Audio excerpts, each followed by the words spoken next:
Long, long ago, there lived a crane. One day, he was flying in search of food.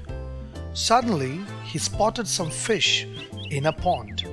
The fish were jumping and playing merrily. The crane landed near the pond to catch a fish.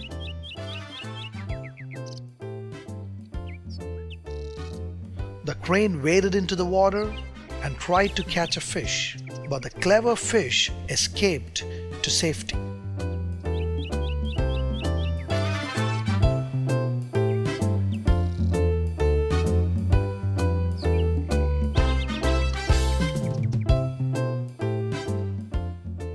Oh, I missed the prey, the crane sighed.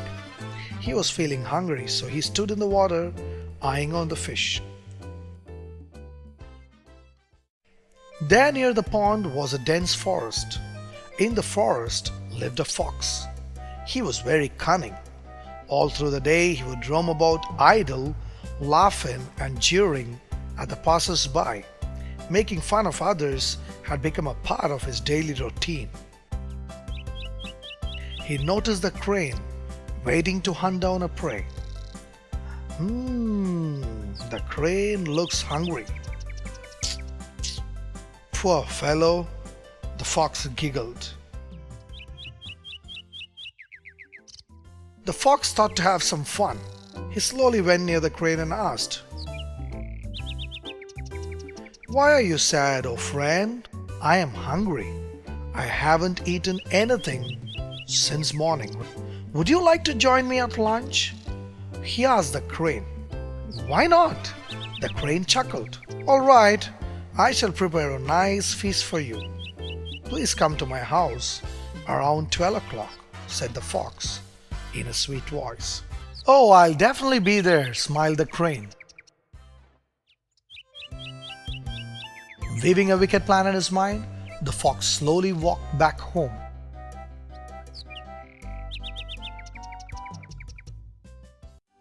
Right at 12 o'clock, the crane arrived at the fox's house. He felt glad at the fox's friendly gesture. The fox had already arranged the dining table. The fox had served soup in a shallow plate. How will I eat?" thought the crane. Tapped and tapped into the plate with his long beak. But it seemed impossible for him to eat from a plate. And the fox was well aware of this fact. He had deliberately done this to embarrass the poor creature. "Have the food, dear friend. I'm sure you will like it," said the fox. The crane looked on helplessly as the fox sipped the soup. While the crane was unable to get even a drop of it, in his heart he knew that the fox had made a fool of him.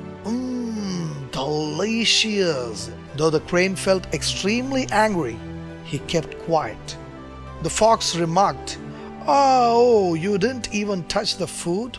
That's not fair, my friend. But anyway, thanks for coming." The crane decided to teach the fox a lesson. So before taking leave, he invited the fox to his house.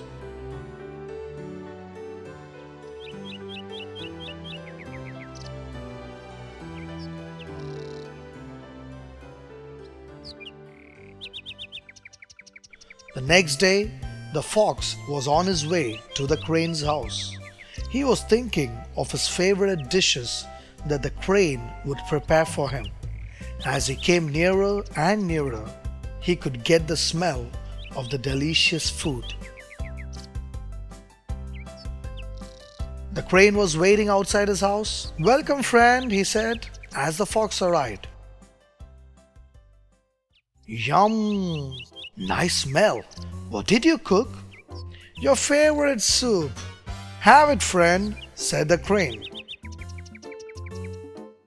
It was convenient for him to dip his beak into the jar while the fox was unable to eat from the jar. He tried and tried, and finally his muzzle got stuck in the narrow neck of the jar. The crane finished his food while the fox kept looking. Mmm, the food was really good. Oh, that's not fair, friend. You spilled the soup. Anyway, thanks for coming, said the crane. The fox felt embarrassed. By now he had realized the crane's intention. He has done to me what I had done to him, thought the fox. The clever crane had taught him a lesson. From that day, the fox never mocked or made fun of anyone.